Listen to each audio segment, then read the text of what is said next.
Good Sunday morning. I'm Jaden Jefferson, and welcome to this week's Community Focus. On the list of things we think about giving around the holiday season, blood donations are probably pretty low on that list, but they're important. They're critical to saving lives and helping people that need it most. I talked to Rachel Hepner-Zawodny, Executive Director of the American Red Cross of Western Lake Erie, for details on how you can volunteer and be a blood donor yourself. Take a look.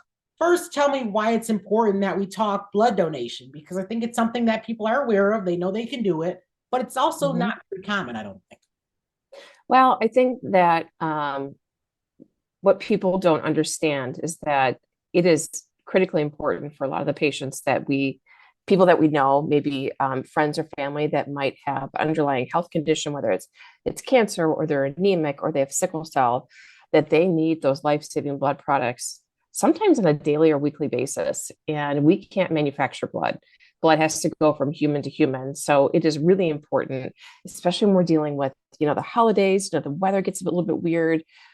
People are traveling. You see, more car accidents.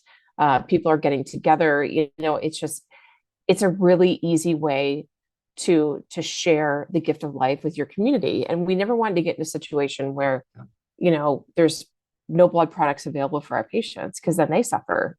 And talk about the most needed type of blood, because I don't know if that's also something people are familiar, is just the fact that there are different types of blood. So what's most needed at this point? Well, I think that's an interesting question because it just depends. So your O's, your O positive and O negatives are your most universal. So when you're in a situation, a trauma situation, your surgeon or your physician is going to reach for those O products because they can be universally transfused. The more rare blood types are ones that are a little bit more difficult to identify those donors and make sure that they're donating on a consistent basis. So my answer to that is always we take anybody as long as you're healthy anytime because that blood will be put to good use. And what are some ways that people can find out their blood type?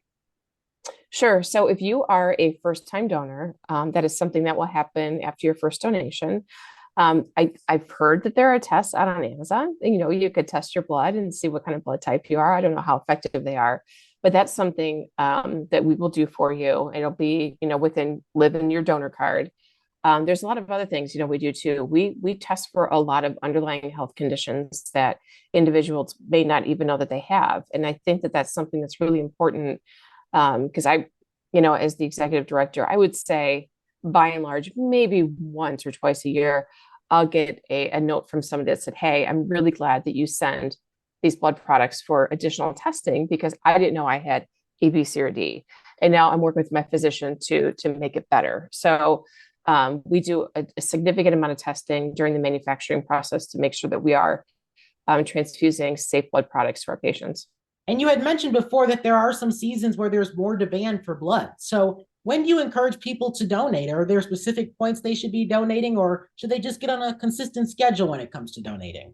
I like consistent schedules. The one thing that our staff and our phlebotomists are really good about doing is that, when you're done making your donation or when you're through the health history and you've gone through the questionnaire, you've got your blood pressure checked, you have enough iron, then they'll say, "Do you want to schedule your next appointment?" Because that's important. We want to keep these repeat donors coming back and giving because we see that people are a little bit more transient. People are taking more vacations and our generation of donors that have been giving to us for so long are kind of those baby boomers, and they're reaching to that age where their underlying health conditions or their age simply prohibits them from donating. So it's inspiring that next generation of donors to roll up your sleeve. It doesn't take that long, and do something that's critically important to all of us, to you, to me, to my family that's wandering around the house. You just never know when you're going to need it. For sure. And obviously, one of the big perks when it comes to donating blood is being able to help people that need that blood. But I'm Mhm. sure there are other perks that come with that as well. Cookies, juice afterwards, whatever promotional, thing we're pushing. But I think the really cool thing is that on your phone, we have these really cool free apps.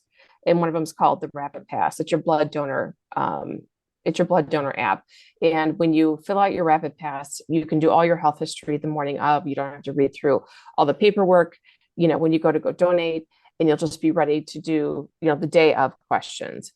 But then it tells you what your blood journey is, which is really neat. So it'll say, okay, thank you for your donation. Then it gets set off to manufacture. And when I made my manufacturing, it pulls out the platelets, the plasma, it spins, it does all of these different things, and it makes that unit, they stay up to 3 lives. And that's really the reason, because we can pull things out of the whole blood donation.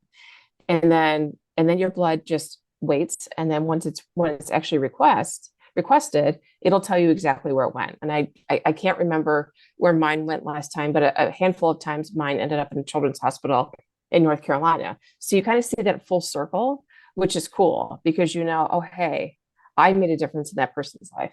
That is really fascinating that you can really have that kind of impact just from one person. And I'm Yep. sure American Red Cross, well known just globally, but about our local community, what would you like people to know about the people that we have working for our Red Cross here? They're amazing. I mean, our staff, especially our phlebotomists and our biomed folks, they work so hard. Long hours, you're on your feet a lot. Our volunteers that are checking people in specifically for donating blood, or who are driving the blood to the hospitals. We have blood transportation specialists that will load up the car if the hospital needs a need, and they'll drive it over there.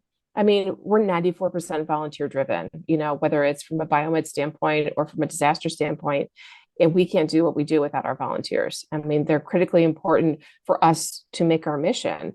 And we're just very grateful that we have a very, very group of folks in our community that are lifelong volunteers. So, and if people are interested in becoming one of those volunteers, how can they get involved?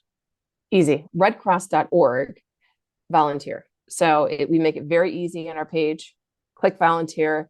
It's a background check. They'll talk a little bit about the different lines of service you can get involved in. But it is, if you've got 1 hour a month, great. If you've got 100 hours a month, fantastic. But if you also want to donate blood, you can go to redcrossblood.org and find a drive that's in your community. Well, thank you so much for your time. I appreciate it. And that is this final community focus of 2023. It has been an absolute pleasure getting to be here every Sunday to bring you stories from in this community, around the state, and around the country. But for now, I sign off. I'll see you in 2024.